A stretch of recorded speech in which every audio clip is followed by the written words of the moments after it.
das 4 novas verdades, a gente só leu a primeira, né? Então, se a gente para por aqui, é um pouco desesperador, porque pensa, e agora, né? Então, a gente tem que seguir adiante. O Buda, ele fala, esse contexto de dukkha, da insatisfatoriedade, da impermanência, das bolhas de realidade, assim por diante, mas ele vai dizer ser construído. Então, isso é conhecido como a segunda nova verdade. Ele vai mostrar como esses aspectos são construídos. A maneira como isso vai ser praticado vai variar um pouco. Por exemplo, dentro da visão do caminho do ouvinte, os 12 elos eles são apresentados como se fossem situações quase que externas. Então, por exemplo, eu, fulano de tal, a pessoa bota lá nome, RG, CPF, estou preso à ignorância, primeiro elo. Eu tenho marcas kármicas. Essas marcas kármicas produzem a consciência. Aí vem o vir a ser. Aí vem cada um dos elos. Aí eu estou submetido a isso. Como se a pessoa tivesse entrado em alguma coisa e ninguém perguntou para ela, ela entrou lá dentro. Bom, agora o que eu faço? Eu nasci já era assim. Então tem essa sensação de externalidade do mundo, né? Isso é a abordagem externa. Isso é super comum de acontecer, mesmo com relação aos 6 reinos, né? A pessoa começa a pensar assim, reino dos deuses, né? A pessoa já começa a pensar onde é que seria aquilo, né? Como se tivesse um CEP, né? Reino dos semideuses. A pessoa pensa, esse é o meu trabalho, isso é o meu irmão, isso é alguma coisa, assim, como se estivesse localizado no tempo e espaço, né? Projac. Hã? É o Projac. Projac. Aí, reino dos humanos. A pessoa pensa, o reino dos humanos é a casa da minha mãe. Aí, cada um dos que a pessoa vai passeando, ela vai achando que aquilo está em algum lugar. Aí a pessoa faz uma transição dela perceber que cada um, por exemplo, dos 6 reinos são aspectos internos mesmo. Então, o Lama ele usa uma analogia para explicar os 6 reinos, já desde uma abordagem interna, eu acho super criativo, né? Ele diz assim, vamos pensar um vendedor, né? O vendedor, um belo dia, ele tem uma ótima ideia. Ele descobre que ele pode abrir uma franquia de alguma coisa que ele passa a vender. Aí, por um instante, ele renasce dentro do reino dos deuses. Ele pensa, isso aqui é a melhor ideia possível, isso aqui é maravilhoso, isso aqui vai ser um sucesso, isso aqui todo mundo vai adorar. E por um tempo a pessoa se vê imersa naquilo, a pessoa abre a sua loja, pega os seus produtos e sai vendendo, ele está dentro desse universo. Né? Que coisa maravilhosa isso que eu estou fazendo, isso aqui vai dar super certo. Tá se achando, né? Esse é o reino dos deuses. Passa um tempo, né? A pessoa vê que é difícil manter aquilo tudo. Então ela já não está simplesmente se achando, ela já começa a olhar para o lado e ver que tem outros fazendo aquilo também. Ela já começa a se comparar. Eu acho que esses ali estão um pouco melhor do que eu. Ainda bem que eu, pelo menos, estou melhor do que aqueles outros ali. Aí eu já começa a sentir uma sensação de comparação, né? Bom, e se eu fizer um pouco mais disso, será que eu consigo ganhar deles? Aí a pessoa como que vai para um outro lugar, de semideuses. Ele passa um tempo ali. Como tem essa história de crise, não sei bem o que, ele cai mais um pouquinho, reino dos humanos. Ele já está um pouco mais resignado. Ele vai lá, segunda-feira, abre a loja dele, já está tentando simplesmente deixar aquilo tudo arrumado, pelo menos, né? Já não acha que está abafando, nem que vai ser um sucesso na Bolsa de Valores. E ele também já um pouco desistiu de ficar competindo, porque ele viu que aquilo também não vai muito longe. Então ele já se resigna um pouco mais, assim, vamos manter o estoque mais ou menos funcionando, a contabilidade mais ou menos no dia, vamos manter isso tudo girando, assim, né? Menos humanos, né? Aí tem as preocupações todas, que volta e meia uma lâmpada queima, aí tem que trocar, aí tem um vazamento no banheiro, que aparece sabe lá da onde, e aquilo tudo vai andando, né? Passa mais um tempo, até isso pode ser que fique difícil. Aí pode ser que ele caia pro reino dos animais. O reino dos animais, assim, ele chega lá e aquilo já começa a ficar tudo pesado. A vassoura parece que já pesa 1 tonelada. Ele vai, aquilo dá dor nas costas já. Aí qualquer coisa que ele vai telefonar para pedir alguma coisa, aquilo já fica pesado, assim. Ele já tem vontade, se pudesse, se escondia em algum lugar e ficava lá olhando aquilo tudo. E tudo dá trabalho, tudo é difícil, tudo é cansativo, tudo é exaustivo, né? O reino dos animais. Analogia, né? E pode ser que ele passe um tempo ali naquele ambiente, assim. Ele olha para a lâmpada, qualquer coisa que ele olha para o estoque, aquilo tudo fica pesado, né? não tem energia. Aí parece que a pessoa só vive quando acaba o expediente. Bom, aí brota uma energia interna, a pessoa vive. Aí quando começa de novo, né, tira a pilha da pessoa, né? Mas pode ser que depois de um tempo nem isso a pessoa consiga, né? Aí ela cai no que a gente chama de fantasmas famintos. Os fantasmas famintos, ela começa agora a elencar todos os itens do porquê que ela está nessa situação catastrófica. Aí ela começa a apontar os culpados. Eu estou assim por causa disso, por causa daquilo, por causa daquele outro. Eu estou assim porque me falta isso, porque se eu tivesse isso, se eu tivesse aquilo. Como eu não tenho, eu estou nessa situação. É simples. Aí a pessoa senta lá e começa a reclamar. Não sei se vocês conhecem alguém assim, né? É super comum, né? Ainda mais eu acho uma coisa muito curiosa, assim, né? Um hábito, né? Muito fácil, porque é muito fácil a pessoa gerar uma zona de conforto dentro disso, né? Ela diz, pô, eu não tenho nada a ver com isso aqui tá uma droga mesmo, o que eu posso fazer? A pessoa fica lá, né? Assim, né? Aí, reino dos fantasmas famintos. Aí a pessoa começa a elencar tudo o que falta para que causou a desgraça dela. Aí você pergunta pra pessoa, então tá, então quer dizer que se tivesse tudo isso, você então estaria maravilhosamente bem, né? Eu disse, não, com certeza, mas por que você não se dá conta que você talvez já tenha tido e você ainda assim não conseguiu? Não, é que você não entende. Aí a pessoa passa um tempo dentro disso. Passa mais um tempo, pode ser que nem isso a pessoa consiga manter. Aí ela cai em reino dos infernos. A pessoa começa a dizer, isso aqui é a desgraça da minha vida, foi por causa disso que eu estou nessa situação, isso aqui é horrível. Ninguém devia passar por isso, isso aqui ninguém merece. A pessoa cria um ambiente dos infernos. Ou seja, aquelas paredes, né, aquelas embalagens já viram de tudo, né? Então é muito interessante, ou seja, a pessoa descobre que tudo aquilo que ela está vivenciando não vem da materialidade das coisas, vem de outro lugar. Então, essa é a primeira aproximação para a gente entrar no primeiro elo, que é a vidya. O fato da gente precisar reconhecer que aquilo tudo que a gente está vendo não vem dos olhos físicos, aquilo vem do olho da mente. A gente, quando se relaciona com as coisas, a gente se relaciona com elas com o olho da mente também. Não é uma questão do olho físico. Por quê? Porque mesmo a gente à noite dormindo e sonhando, a gente sonha com seres. Esses seres a gente não acha que eles são de sonho, a gente acha que eles são reais. Esses seres são capazes de ir atrás de nós, de nos dizerem coisas, de nos ameaçarem e assim por diante. Então aquilo está acontecendo num plano que não necessariamente está ligado a uma questão do olho, do glóbulo ocular, entende? Então o terreno da dualidade é no olho da mente. Ali que reside a vidya e a ignorância. Né? Então o Buda vai dizer, a porta de entrada do samsara é a vidya. É como se fosse a base do samsara, é essa nossa incompreensão das coisas como separadas de nós mesmos. A gente olhar para tudo como se fosse separado. Esse é o início do processo. Agora, essa conversa toda pode parecer que isso seja alguma coisa abstrata apenas, né? Vamos dizer assim, né? Como se fosse uma coisa cognitiva. Mas não é.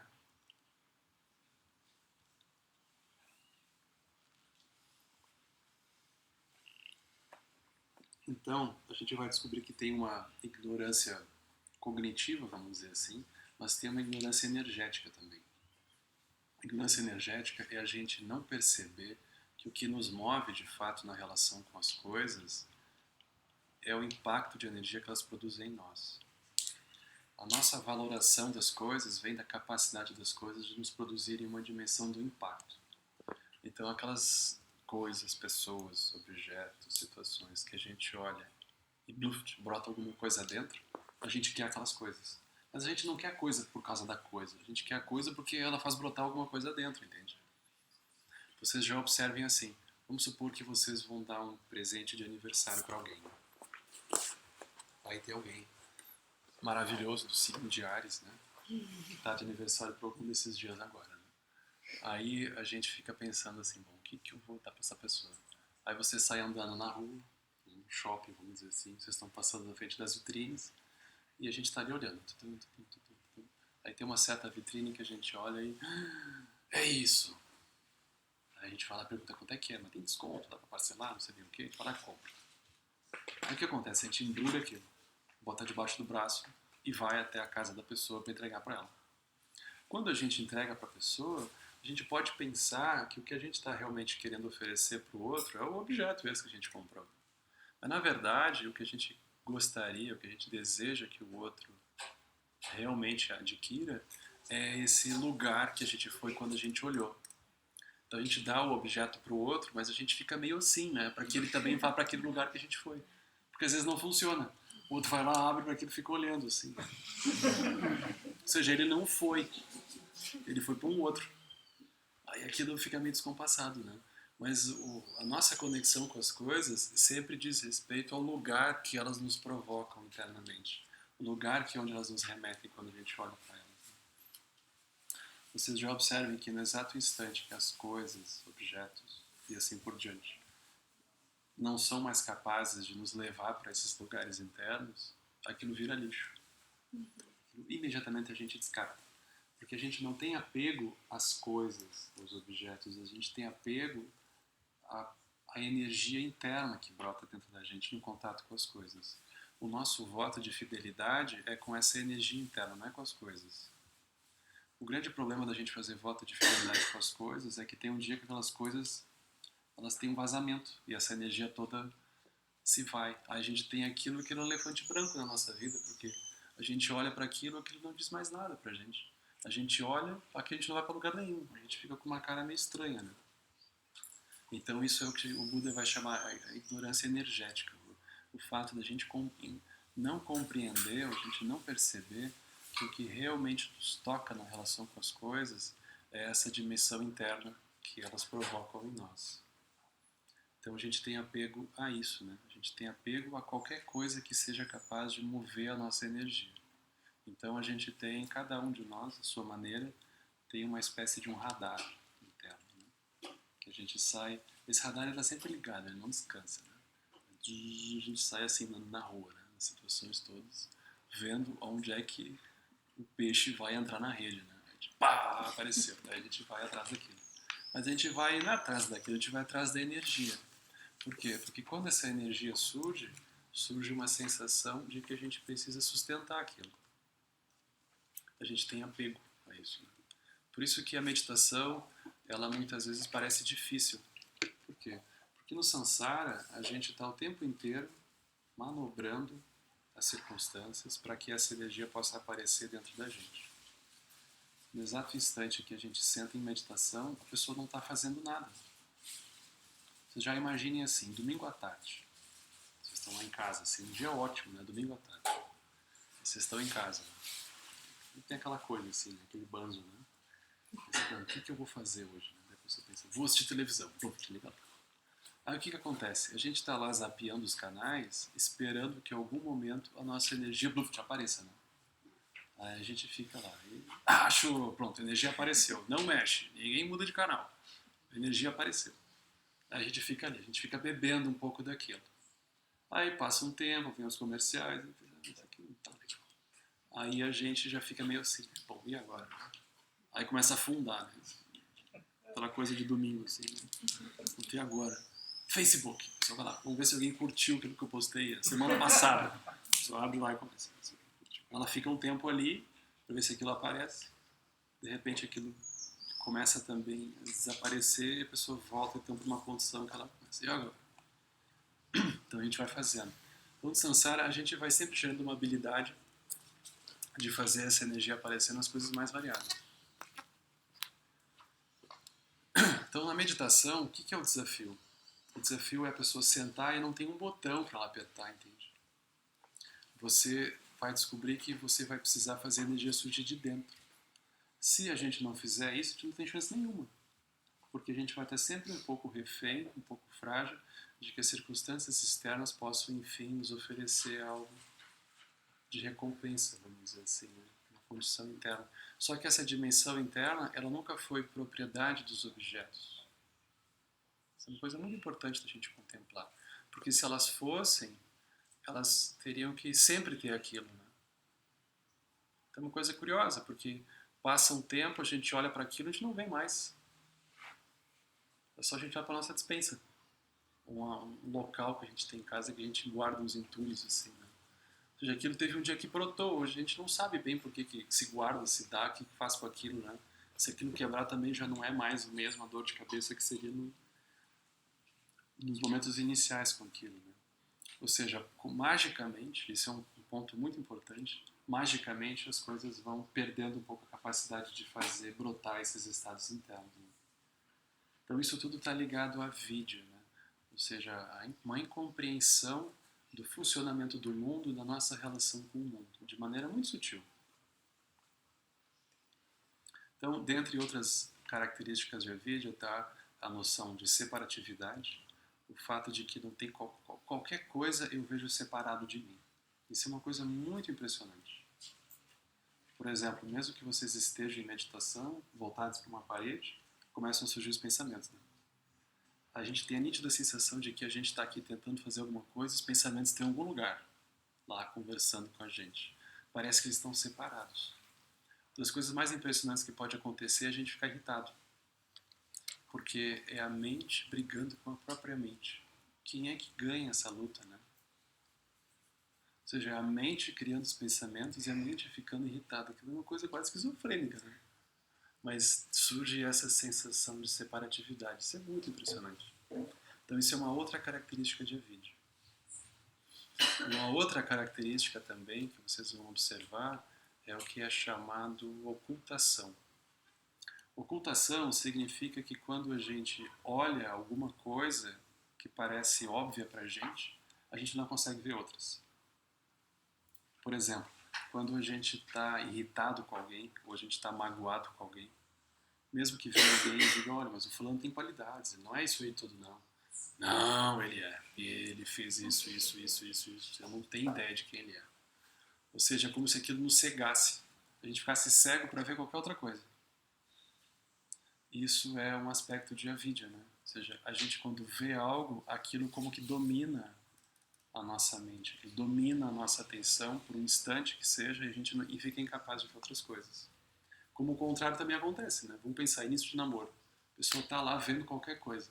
Aí vem os amigos e dizem, olha, Fernando, vai com calma, né? Não é bem assim. Né? Você já viu o Facebook dele, o que ele anda botando? Pois é. Aí vai a mãe da pessoa, a sogra, né? Diz, olha, vai com calma, não sei bem o quê. A pessoa não vê, entende? Então é isso, porque a pessoa vê algo com tanta intensidade que ela fica cega pro resto. Isso é uma outra característica de avidya. Super comum de acontecer também. E a pessoa não só não vê, como ela não vê que não vê. Pá, profundo, hein? Isso aqui, papo pra boteco, tem uns montes, né? Você chega depois, pá, não vê que não vê. Dá mais uma aí, deixa eu ver se eu entendo esse negócio. É muito gozado isso.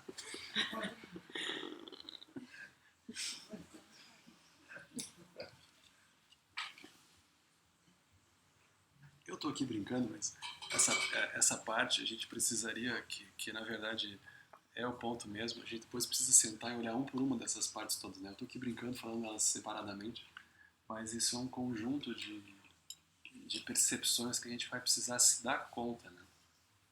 Vai precisar se dar conta, porque a gente, querendo ou não, está acontecendo, senão, bom, agora eu vou fazer de conta que não tem nada. Não, tá lá, tá acontecendo, entende? Isso tudo diz respeito à vidya, né? A vidya é a base do samsara. Agora, uma saída muito importante da gente lembrar é o fato de que, do mesmo modo que a porta de entrada do samsara é a vidya, a porta de saída também é a vidya. É a mesma porta que entra e que sai. Isso resume muito o caminho, né? Encurta muito, porque a pessoa pode tomar mais adiante a contemplação desses aspectos de avidya como sendo o ponto principal da sua prática. E isso leva imediatamente a pessoa a conseguir olhar para as situações de modo mais amplo, de modo mais profundo. Então o Buda, quando atinge a iluminação, ele extingue a vidya. Ele extingue a sensação das coisas estarem separadas. Ele extingue essa incompreensão diante da relação com o mundo, né? Ele extingue isso.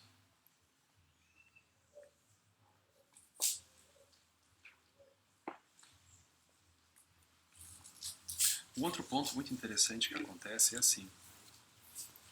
Quando surge esse movimento de energia, que a gente se vê um pouco preso na relação com as coisas, a gente descobre que a gente tem apego a qualquer coisa que produza energia em nós. Naturalmente, a nossa frustração, ela começa quando a gente fica incapaz de poder beber da energia daquilo, né? Então, quando alguma coisa acontece que a gente não consegue mais beber da energia daquilo, a gente afunda, né? Porque isso é como se fosse um software de operação. Agora, além disso, a gente vai perceber que a gente tem apego a ficar apegado. Isso é uma descoberta muito profunda. A gente tem apego ao apego, porque é mais ou menos assim, como se a gente só soubesse, ou dentro do Samsara, esse software ele fosse tão bichado, não um software livre, né? Isso é um software com problemas. Então esse software ele tem isso, né? Tem apego ao apego, ou seja, a gente tem apego a qualquer coisa que produza energia em nós, produza um estado interno em nós. Então a gente sai atrás disso. E quando a gente não encontra, a gente tem uma sensação quase que um pouco de morte. A pessoa tem uma sensação de um vazio. Ela tem a sensação de alguma coisa que ela não sabe nem dar um nome direito. Um troço meio estranho que ronda, assim. A pessoa pensa que é um encosto, alguma coisa, né? Ou seja, ela está com uma incapacidade de ficar pegada. Henrique, nesse caso, às vezes as pessoas têm apego até a uma energia que seja pesada, mas para sentir uma energia, né? Exatamente, elas se identificam. Uma raiva muito intensa. Com certeza, a pessoa vai se identificar com isso, né? O professor Hermógenes, ele era muito interessante, né? Ele dizia uma coisa muito curiosa. Eu estava agora em Natal, e aí eu fui na casa de uma das principais alunas dele lá no Nordeste. Ela levava o Hermógenes para lá, ele fez várias atividades lá por muitos anos. Ela estava me contando uma história que ela teve com ele, de aluno, assim, que ele uma vez contou para ela, né? Assim, olha, é o seguinte, se tu observar, muitas pessoas chegam para mim, isso ele dizendo, né? As pessoas dizendo assim, professor Hermógenes, por favor, me ajude a resolver esse problema. Mas, não, por favor, não me tire esse problema. Eu só queria resolver aquilo, mas se você tirar, como é que eu fico também, né? Aí eu vou ser o quê, então, né? É uma coisa gozada. Isso é o apego ao apego. A pessoa tem apego a ficar apegada a alguma coisa. É como se precisasse estar apegado a alguma coisa para se sentir vivo, entende? É surreal isso, pessoal. Surreal. O Samsara, ó. Então, isso tudo é a vidya, a contemplação desse processo, né? Vocês vão observar, a pessoa quando pode se sentir carente, a pessoa tem uma carência de apego. Ou seja, ela está com uma carência de ficar pegada a alguma coisa. Aí a pessoa fica com uma cara meio assim, né? Então a gente vai olhando esse processo todo. Então o fato da gente não perceber isso ocorrendo por dentro dos olhos, isso é a vidya, isso é ignorância, isso é o início do samsara. Então esse início do samsara, ele não é um início temporal. Assim, era uma vez, muito tempo atrás, a vidya surgiu. Não é assim.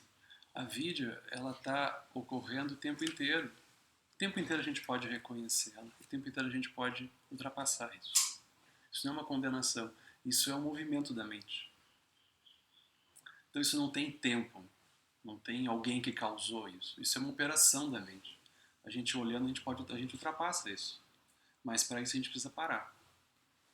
Desenvolver essa habilidade de parar diante e poder reconhecer isso, né? Isso é super importante. Mas a gente precisa de prática para isso.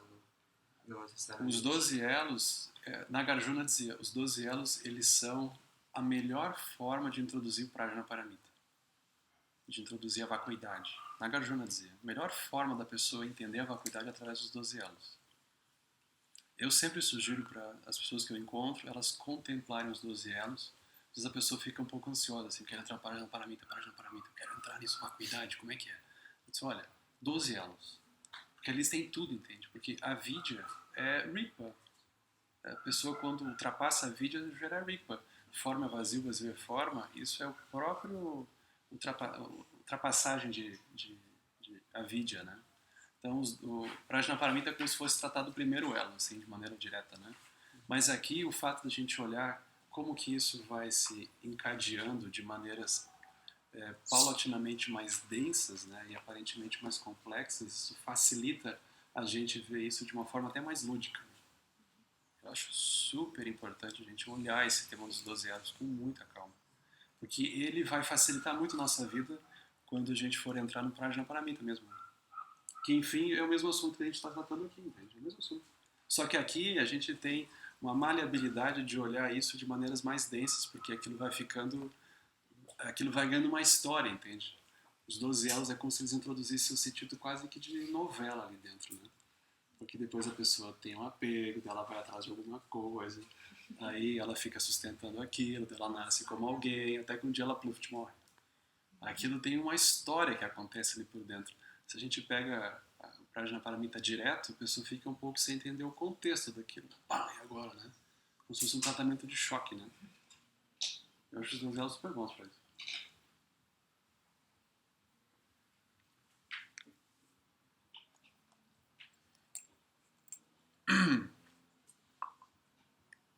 Aí vem o segundo elo.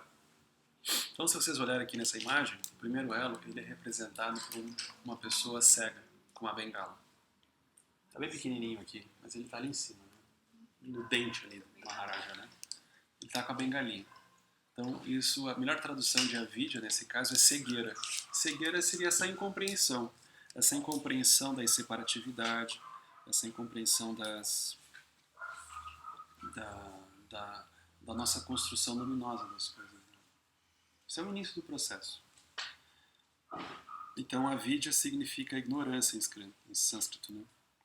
Ou marikpa, em tibetano. O que vai superar a vidya é vidya. A significa negação. A vidya é negação. Então, vidya é lucidez. Lucidez é a gente ver isso. A lucidez ela bota por dentro do olhar. Ela não diz respeito a um aspecto discursivo de compreensão das coisas. A lucidez ela vem junto do olhar. Por isso que o budismo, no sentido acadêmico, ele não tem força diante do karma. Se vocês forem olhar, todos os... eu não sei se eu posso generalizar, mas assim, tem muitas histórias de grandes mestres eruditos nas grandes universidades budistas do passado, como Nalanda, por exemplo. A gente vai encontrar aí Gampopa, a gente vai encontrar o próprio Naropa, né, e outros. Eles eram assim os abades da universidade, eles eram os cabeções, assim, né? Os maiores eruditos que haviam, sabiam tudo, mas eles não tinham atingido a iluminação. Ou seja, dentro da universidade eles não atingiram a iluminação. E aí teve um certo momento que eles sentiam a cabeça batendo no teto. Ele dizendo, eu não consigo. Aí eles começam o quê? Aí começam essas coisas que para os acadêmicos sempre é um pouco estranhas. Eles começam a ter sonhos com seres que vêm e falam para eles. Aí eles começam a sonhar com yogis super estranhos que vivem em locais super inóspitos. E aí eles, com o tempo, acabam abandonando a universidade e indo atrás desses mestres. Então tem várias histórias de grandes mestres que abandonam o aspecto acadêmico e vão atrás desses yogis, que geralmente são assim, os mendigos, eles vivem com uma aparência não glamurosa, porque eles não querem dar a entender, dentre outras coisas, que o caminho está ligado a um aspecto externo construído, né? Eles estão lá da maneira mais simples que vocês puderem imaginar, totalmente iluminados, né? No Tibete se dizia, são vagabundos iluminados. Aí esses grandes mestres, aí eles chegam e aí tem as histórias que são sempre assim, muito comoventes, né? Por exemplo, do Naropa, né? Então o Tilopa, que era esse mestre dele, que era um grande yogi, ele passa um trabalhão para quebrar aquela rigidez toda do Naropa, né? De alguém que vem dentro do ambiente acadêmico, super, assim, direito e tudo mais, né? E aí o Naropa encontra o Tilopa passa um tempo até destruir aquela rigidez toda. Aí quando aquela carcaça toda começa a se dissolver, ele atinge a iluminação. Mas eu não conheço uma história de alguém que tenha atingido a iluminação dentro da universidade budista. Todos eles têm que abandonar aquilo por um tempo. Né? Por quê? Porque aquilo diz respeito à visão, né? Aquilo vem dentro do olhar. Isso é super importante. Agora, isso também não é assim, uma crítica ao ambiente acadêmico. O ambiente acadêmico é super importante, é super interessante, mas ele serve para etapas do caminho. Essa etapa que a gente está olhando aqui é uma etapa muito prática, né? É a etapa da realização. Então, a etapa da realização ela vai estar ligada à prática do silêncio. pessoa sentar e ver muitas vezes aquilo. Né? Esse é o nosso desafio. Aí, de avidya, acontece o que a gente poderia pensar? Né? A avidya vai favorecer o surgimento de marcas mentais, que é o segundo elo, sanskaras. Marcas mentais significam o quê? Significa que a gente olha as coisas como separadas uma vez, 2 vezes, 5 vezes, 108 vezes, e aquilo acaba gerando uma marca. Como a chuva que cai no solo, e ela naturalmente vai encontrando um caminho por ali, e vai naturalmente abrindo um caminho para ela. Quando chover de novo, a tendência é o quê? Que ela siga correndo por aquele caminho que ela passou a primeira vez, porque já está um pouco aberto. Terceira, quarta, quinta, aquilo vai andando por ali. Então, marcas mentais é isso, é o princípio de um hábito. Ou seja, porque a gente faz aquilo uma vez, 2 vezes, 10 vezes, 108 vezes, aquilo vai se transformando num hábito. O hábito é cultivado. A gente pode não lembrar da gente ter cultivado os hábitos que hoje a gente possui, mas aquilo, de certo modo, a gente foi treinando naquilo. Então, marcas mentais, aqui, elas são vistas dentro de um aspecto muito sutil. Esse aspecto muito sutil diz respeito aqui a um processo que o Buda ele usa um exemplo que eu acho muito maravilhoso, que é o exemplo de um ceramista, que é um exemplo muito interessante, que diz respeito ao fato de um artesão, vamos supor assim, que ele vai até um local e compra ou pega uma bolota de barro. Ele pega aquela bolota de barro, bota debaixo do braço e vai para casa. Ele chega em casa, tem um ateliê, tem um local assim, ele começa a moldar aquilo, com a mão mesmo, né? Moldando aquilo. No início, ele tem a sensação que ele tem barro na mão dele, uma bolota de barro. Só que surge um momento em que ele olha para aquele barro e ele não vê mais o barro. Tem um momento em que ele, de repente, repentinamente, ele vê um vaso. Aí o Buda pergunta, qual foi o momento em que o barro deixou de ser barro e passou a ser um vaso? Você consegue explicar isso pelo tracejado do vaso? Qual foi a curva que você fez? Qual foi o ponto em que aquilo de repente virou vaso? Ou vamos supor, ele ao invés de fazer um vaso, ele começa a moldar aquele barro e ele cria a estátua de um Buda. Aí ele cria uma imagem de um Buda. Aí a imagem de um Buda veio de onde? Ela veio do barro? Ou ela veio de onde? Aí isso, o Buda introduz o aspecto interno. Ele diz, o Buda ele não pode ser explicado pelas partículas do barro. Porque senão, no momento que ele foi lá pegar aquilo do chão, ele teria que ter visto o Buda, mas ele não viu. Ou seja, o Buda não vem do barro. Isso é muito importante. Porque o que acontece? Você observa como esse aspecto é muito mágico, né? Aí ele começa a trabalhar aquele barro e ele vê um Buda. Aí ele já pode começar a pensar assim, bom, mas se eu deixar isso aqui cair no chão, eu vou gerar karma. É muito gozado isso. Eu vou renascer não sei bem aonde agora, né? Porque eu deixei cair isso daqui. Eu também não posso agora fazer qualquer coisa. Mas se a pessoa estivesse vendo barro com barro, não teria essa sensação que ela está gerando karma, que já deixou cair no chão o barro, né? Mas não, aquilo é um Buda. É uma coisa muito gozada isso, né? Isso é o início das marcas mentais. A gente vai olhando para as coisas sem perceber de onde elas surgem e aquilo vai se solidificando como marcas dentro da gente. Né? Você pode dar um exemplo na vida prática? Assim? Um exemplo que eu adoro é casamento. Por exemplo, vamos pensar uma relação que começa com 2 pessoas que são apenas amigas ou apenas se conhecem de vista, assim, né? Aí aquilo às vezes passa 10 anos, né? As pessoas se conhecem, sabem que uma existe, mas eu nunca, né? Aí um dia, por alguma razão do destino, teve alguma conjunção de Saturno, não sei nem o que, elas se aproximam um pouco mais, elas conversam. Aí elas descobrem que elas têm coisas em comum. Aí aquela pessoa ela já não é mais assim um ser distante, ela já passa a ser um ser interessante. Isso é muito impressionante. É um ser interessante. Eu descobri que essa pessoa gosta de Game of Thrones. Eu também. Aí a pessoa começa a descobrir uma série de coisas que tem em comum. Aí aquela pessoa já é um potencial alguma coisa, né? Aí aquilo fica nesse potencial alguma coisa por um tempo. Quem sabe a gente vai assistir Game of Thrones lá em casa. Aquilo já vai ganhando uma outra coloração. Aí daqui a pouco aquilo já vira alguma outra coisa, vira um romance, já vira um namoro, vamos dizer assim. E todo namoro, pode ser que sim, pode ser que não, mas é bem comum que chega um dia que tem o dia do enquadramento. Que é assim, e aí, é ou não é? Aí aquilo já é outra coisa.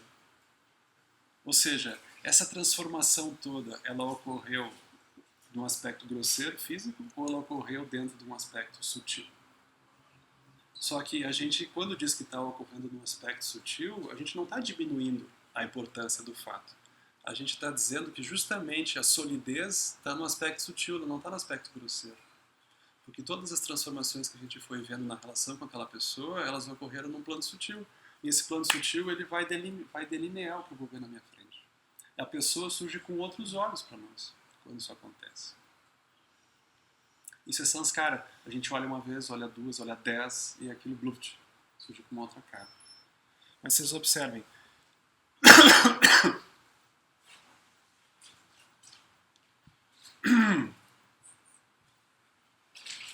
O que foi que aconteceu? Deixa eu só terminar esse exemplo. O que foi que aconteceu quando aquela pessoa que a gente sabia que existia, que estava lá numa zona nossa, assim, né, do radar, assim, tá meio fora do alvo, assim, né? Aquela pessoa se aproxima. O que muda? Muda a energia, a intensidade da energia, muda a qualidade da energia que aquela pessoa passa a oferecer para nós. Quando a energia muda, o nome muda. Vocês observem isso.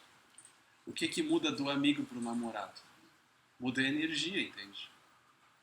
Então, quando a energia muda, os nomes que a gente dá às coisas não são o nome das pessoas, ou o nome às pessoas, ou o nome às coisas. Os nomes, eles são os nomes das energias que a gente dá às coisas. Então, certas energias a gente dá determinados nomes, outras energias a gente dá outros nomes. Os nomes sempre são disso. Vocês observem, tem uma parte do namoro que sempre surge uma pergunta assim, né?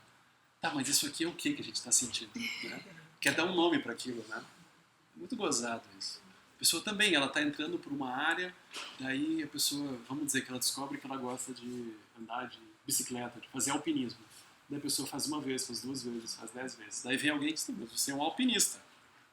Ah, eu sou um alpinista? Então tá, então eu sou um alpinista. Que eu tenho um dia que... Mas é o que? A energia muda, a pessoa se constrói a partir daquilo. Tem um dia que ela olha para uma rocha e ela diz, isso aqui eu não quero mais fazer. Aí ela dá um outro nome para aquilo. Os nomes das nossas relações ou dos objetos, eles sempre estão ligados a essa dimensão da energia. Quando a energia muda, a gente dá outro nome para aquilo. A relação ganha outro teor. E isso é o segundo elo. São os caras. Por favor. Não, eu ia dar um exemplo bem bobinho, assim, que eu acho, pra gente entender essa coisa até do próprio hábito, como que se forma isso na gente, que eu falo sempre o exemplo de escovar o dente, né?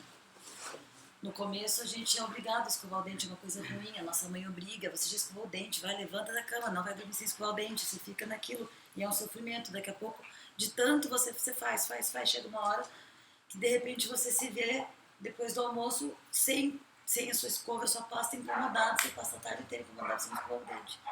Né? Então mudou aquela energia, uma coisa que era obrigatória, imposta, ruim na sua vida, ela passou a ser natural e daqui a pouco ela passou a ser necessária e você acabou criando uma marca daquilo.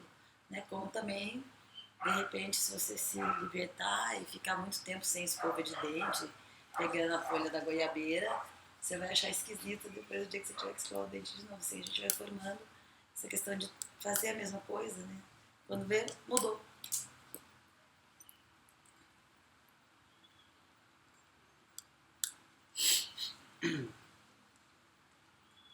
Então,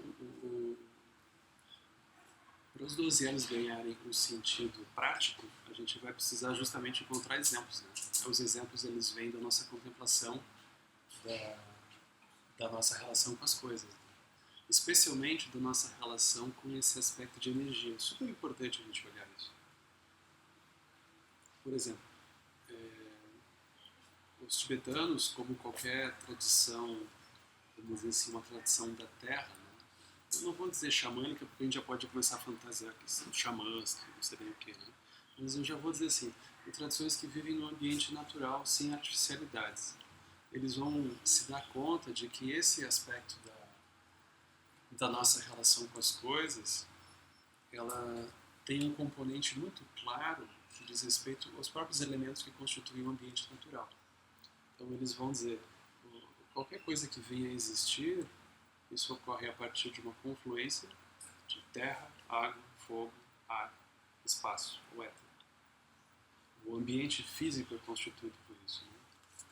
Então, se vocês forem olhar o Kala Chakra, o Tantra do Kala Chakra, que é o Tantra que fala, por exemplo, da origem do universo, é muito parecido com o Big Bang.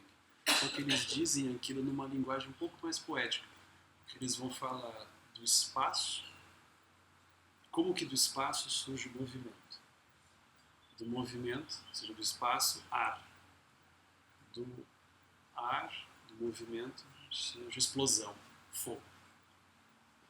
Do fogo, com o tempo, começa a surgir água. E aí surge terra. Então eles usam uma linguagem um pouco mais poética, mas vão falar da mesma coisa. Mas eles vão dizer, por exemplo, os ambientes físicos, todos eles são constituídos por isso. Né? Ou seja, por exemplo, a pessoa que quer construir uma casa, é super importante que ela leve em conta esses 5 elementos. Né? Ou seja, o elemento terra seria a noção da estabilidade, né? Das fundações, de ser bem estruturado. Mas esse ponto é importante. Mas ele precisa levar em conta também o elemento água. Ou seja, como que é a umidade naquela casa. Como que é também uma dimensão de conforto que ela possa vir oferecer. Isso está ligado à água. Agora, como que é também o elemento fogo. A casa pega sol direto? É poente? Como que é? Ela tem sombreamento ou não tem sombreamento? O teto é mais alto para o calor subir ou não é? Como que é essa circulação? Isso é o fogo. Aí ar.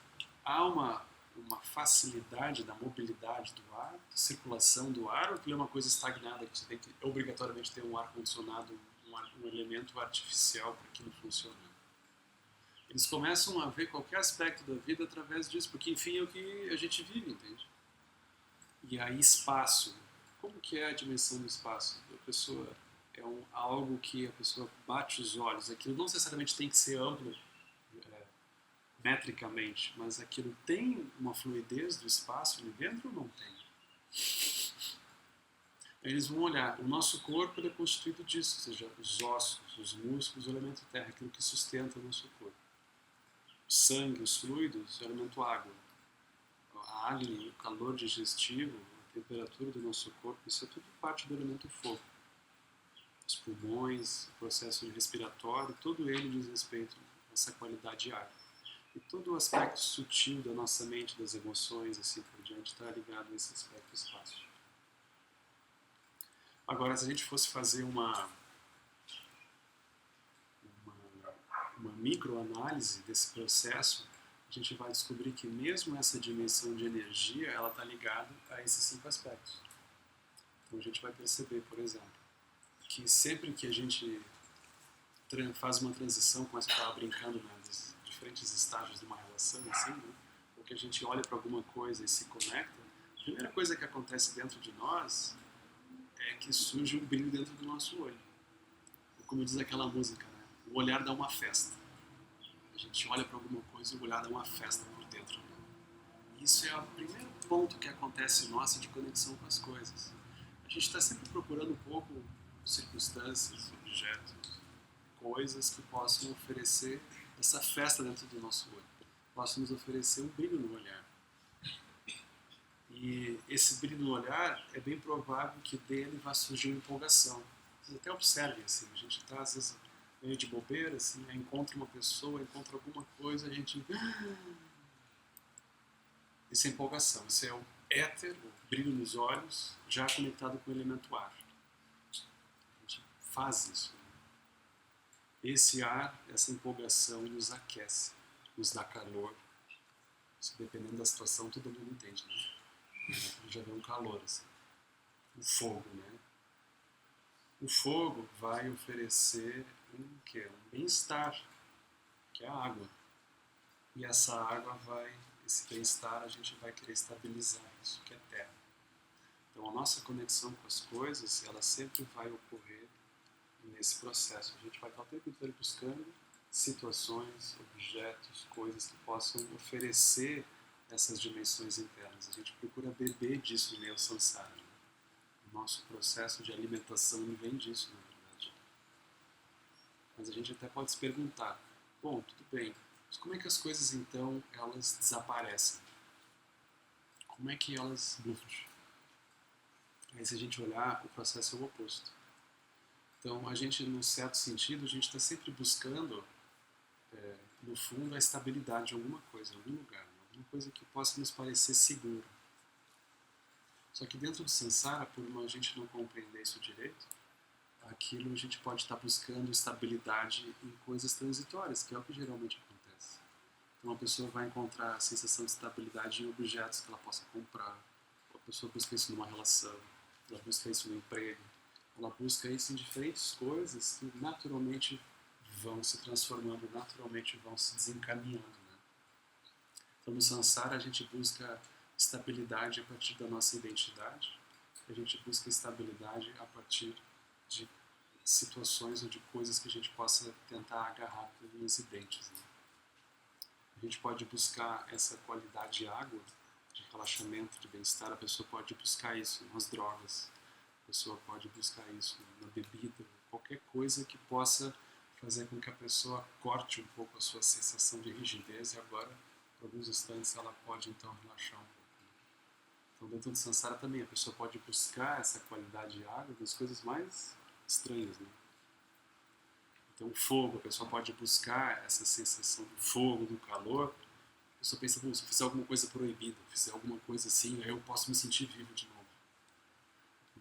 Então cada uma dessas qualidades dos elementos, que são geralmente o que a gente vai encontrar nas relações, a gente pode buscar isso sem entender, né? Então do mesmo modo que a gente vai olhar isso sendo construído, assim, éter, ar, fogo, água, terra, até a sensação de estabilidade, a gente vai perceber que a gente começa a dissolver isso através justamente do elemento terra. Ou seja, tem um belo dia, a gente fica sabendo por quê, porque a gente, às vezes, assim, a pessoa acorda mais cedo que o outro está dormindo ainda. Né? A pessoa acorda, dá uma olhada assim, né? E assim, será que é isso mesmo? Né? Que é isso que eu quero para minha vida? Será que é isso que eu tinha imaginado? A pessoa começa, ou seja, o reino da dúvida se instala. É o início do processo de terremoto. Né? Porque aquilo sempre começa pelo choque com o elemento terra. Já tem um dia que a pessoa, no seu trabalho, no seu celular, a pessoa pensa, isso aqui acho que não dá mais, isso aqui já tranco, eu faço assim, não vai mais. Isso aqui agora, inclusive, tem o melhor pensar, não saber o que. A pessoa sempre começa pelo elemento terra, ela começa por alguma dúvida. Ou seja, aquilo deixa de oferecer uma sensação de segurança. Até então a pessoa nem se dava conta, porque como aquilo estava numa zona de segurança, de estabilidade, a pessoa ia no piloto automático. Aquilo ia quase que inconsciente para a pessoa nem parava para pensar. Simplesmente ia. Então aquilo nem era algo que saltava aos olhos. Né? Mas tem um dia, aí cada um vai variar um pouco, mas aquilo sempre acontece assim. Tem um dia que a pessoa olha e pensa, o que é isso aqui? Onde é que isso aqui vai dar? Aí o elemento terra começa a ficar abalado. Né? As placas tectônicas daquela relação começam a tremer. Né? Um terremoto ali acontecendo. Sempre começa por aí. Né? Ou seja, é a terra. Né? Ou seja, aquilo já não é mais capaz de oferecer estabilidade, segurança. Aquilo já não tem mais aquela firmeza toda. Né? Esse é o início, isso é a terra. Quando a terra começa a colapsar, o que vem na sequência? Vem a água. A água é uma capacidade nossa de naturalmente se sentir confortável diante de alguma coisa. É tipo assim, casa de mãe, entende? A pessoa vai na casa da mãe e não pergunta se pode sentar no sofá. Ela chega e senta, entende? Porque é óbvio.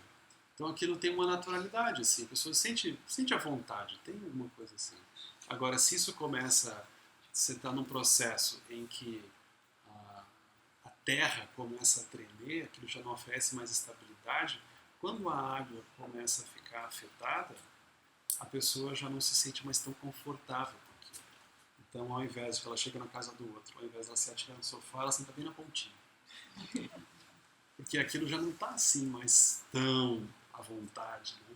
A pessoa já começa a ficar um pouco de lado, né?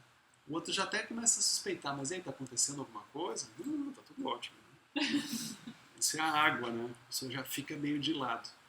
O que é o ficar de lado? A pessoa já não fica mais tão à vontade, porque aquilo já não é mais aquela certeza toda, não é mais aquela segurança toda. E a água começa a ficar comprometida, né? Já não é mais aquela... já não fica mais tão à vontade, tão relaxada, tão entregue, né? A gente já começa a ficar meio assim, né? Então esse é o processo seguinte.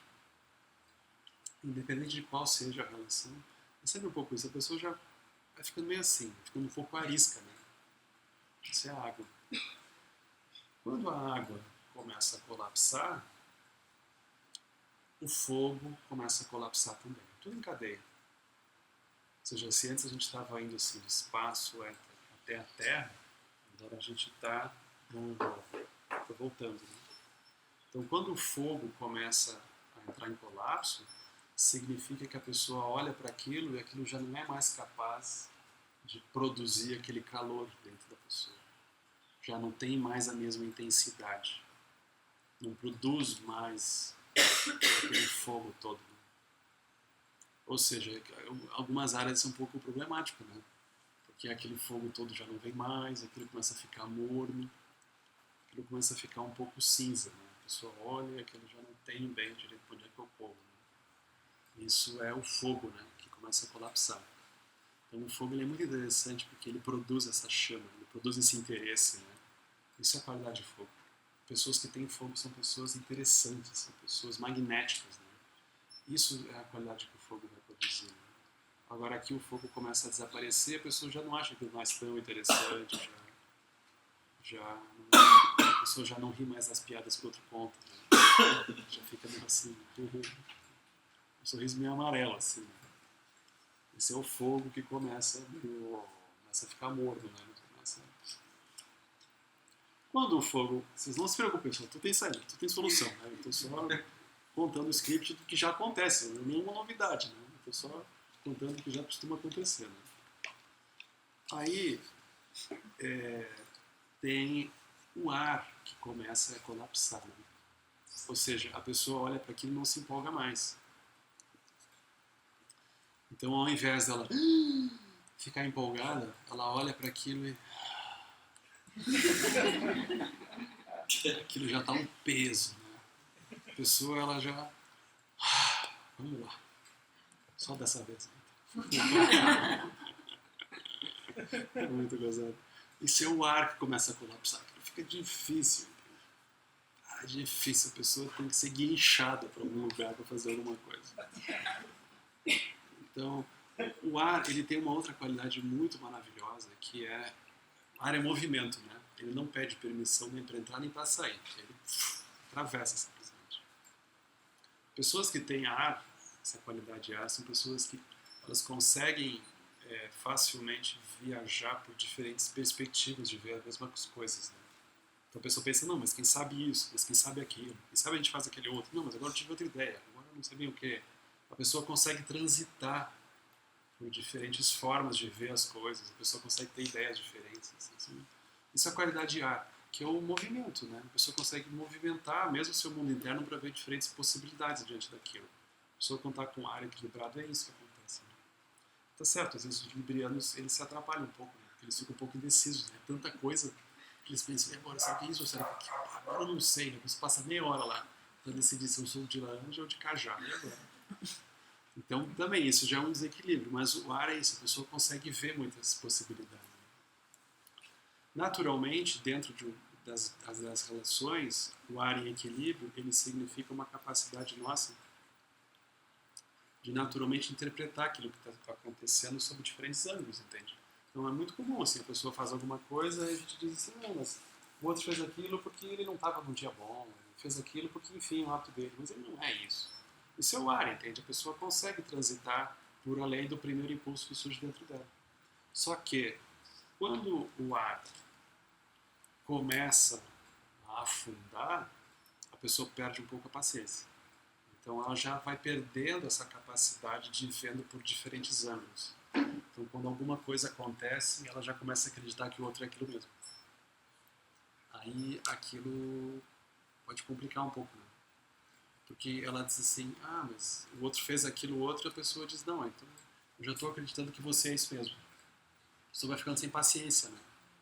Isso é o ar que começa a desaparecer. A pessoa vai perdendo a capacidade de relativizar a relação com o outro. Vai perdendo a capacidade de relativizar o que está acontecendo. Ela já acha que o outro é aquilo mesmo. Aí, por fim, o que vem? O que falta, né, para a desgraça completa acontecer? Aí falta o elemento espaço, éter, né? Ou seja, o que distingue aquela relação, aquele objeto, aquela coisa do resto era uma capacidade daquilo brilhar dentro da gente, nem que seja de um jeito um pouco diferente. Aí isso agora a pessoa, mesmo isso, né, aquilo fica um pouco cinza, a pessoa olha e já não brilha mais. Aquilo talvez tenha virado mais do todo. Virou alguma coisa comum, assim, um terreno comum. Aí aquilo não brilha mais. Aí a gente pode pensar, pronto, acabou tudo, né? Que nada, pessoal. Como a gente, vocês lembram, né? A gente tem apego a ficar apegado, a gente começa a procurar agora uma outra situação em que a gente possa brilhar os olhos e possa se empolgar e possa sentir um calor e assim por diante. A gente começa a procurar uma outra situação em que isso possa aparecer para nós. Né? Aí o samsara se reconstrói. Por isso que a gente vai olhar dentro dos 12 elos, é importante que a gente veja também sobre essa perspectiva, que o surgimento de avidya, o surgimento das marcas mentais, a gente vai ver depois agora consciência, o vijnana, está ligado a esse ponto também. O fato da gente olhar para alguma coisa e a essência daquilo ser o brilho nos olhos que vai estar dentro da gente, ser essa empolgação, ser esse calor, ser essa sensação de bem-estar e essa sensação de estabilidade. A essência das coisas, das pessoas, é essa capacidade de mover isso. Né?